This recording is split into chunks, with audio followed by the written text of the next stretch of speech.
21শে জুলাই রোজ সোমবার 2025 সকাল থেকেই ভিডিওটা শুরু করছি। আমি সকাল থেকেই কেমন যেন একটা অস্থিরতা কাজ করতেছিল, অলসতা কাজ করতেছিল, বাট আমার অনেক কাজ ছিল এই দিনে। বাট কেন যেন খুব অলসতা লাগতেছিল, মনের মধ্যেও কেমন একটা লাগতেছিল। তারপরে টুকটুক করে কাজ শুরু করেছি, কিন্তু দুপুরের পরে যে আমি নিউজটা পেলাম মাইলস্টোনের যে ঘটনাটা 21শে জুলাই যেটা ঘটেছে, এটা আসলেই একটা কি বলবো, আমি এখানে আমার কোনো ভাষা নেই। যেমন মানুষই হোক না কেন, আমার মনে হয় না কেউই এটা ঘটনা দেখার পরে চোখে পানি ধরে রাখতে পারছেন। আমি সত্যি কথা বলতে নিউজ ফিড বলেন, মানে যে কোনো সোশ্যাল মিডিয়া বলেন বা টিভি বলেন, আমি দেখতে পারি না এইসব কোনো নিউজ। আমি একটু যখন শুনি, অনেকে আছে না কিছুক্ষণ পরপর কী হচ্ছে আপডেট জানে, আমি তাদের কোনো খারাপ কিছু বলছি না, কিন্তু আমি দেখতে পাই না। আমি ওরকম জিনিস আমি সহ্য করতে পারি না, মানে আমার তখন অস্থির লাগে, অন্যরকম কিছু লাগে। তো আমি শুধু একটাই কাজ করতে পারি এখন, দূর থেকে মন ভরে তাদের জন্য আল্লাহর কাছে দোয়া করতে পারি, আর কিছুই নেই। আপনারাও অবশ্যই দোয়া করবেন, আমি জানি আপনারা সবাই করছেন, তারপরেও আমি বললাম। আসসালামু আলাইকুম, কেমন আছেন সবাই? আশা করছি ভালো আছেন। Welcome to my channel Shashi's basket. ভালো না থাকলেও ভালো থাকতে হবে, জানি প্রত্যেকেরই এরকম একটা জীবনে দিন আসবে আমাদের, তাই না? কেউই আমরা সারা জীবন বেঁচে থাকবো না, তারপরেও এইগুলো না মেনে নেওয়া যায় না।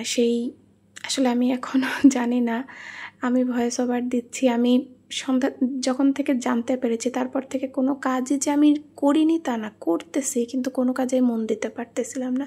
এবং আমি শিওর আপনারা সবাই একরকম।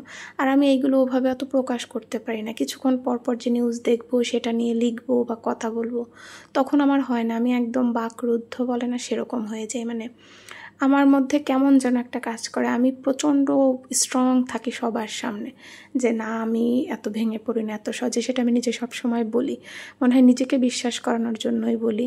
কিন্তু এই সব দেখার পর আমার মনে হয় কেউই পারবে না, তো আমিও পারি না।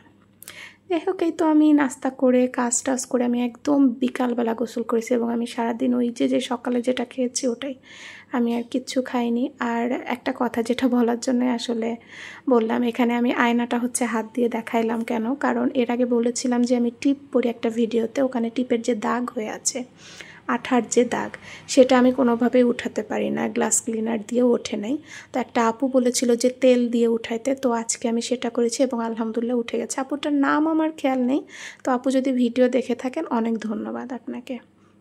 আর বিকালবেলা অনেক দিন পর আমি রুটি বানাচ্ছি। পরোটা নিজের খাওয়ার জন্য বানাই, বাট আজকে সবার জন্য যেটা রাত্রে রুটি বানায়, সেটা আজকে অনেক দিন পর আমি বানালাম। আমি ভাবছিলাম একটা রুটিও বোধহয় ফুলবে না, বাট মাশাল্লাহ, মানে আলহামদুলিল্লাহ, আসলে হ্যাঁ মাশাল্লাহ আপনারা বলবেন তাই না, আলহামদুলিল্লাহ সবগুলো রুটি ফুলেছে, মোটামুটি গোলই হয়েছিল। তো এই তো আজকে আমার ভিডিও এরকমই। জানি একটু কথা বলা একটু অন্যরকমভাবেই বলছি, বাট কিছু করার নেই, বুঝতেই পারছেন। ভালো থাকবেন সবাই।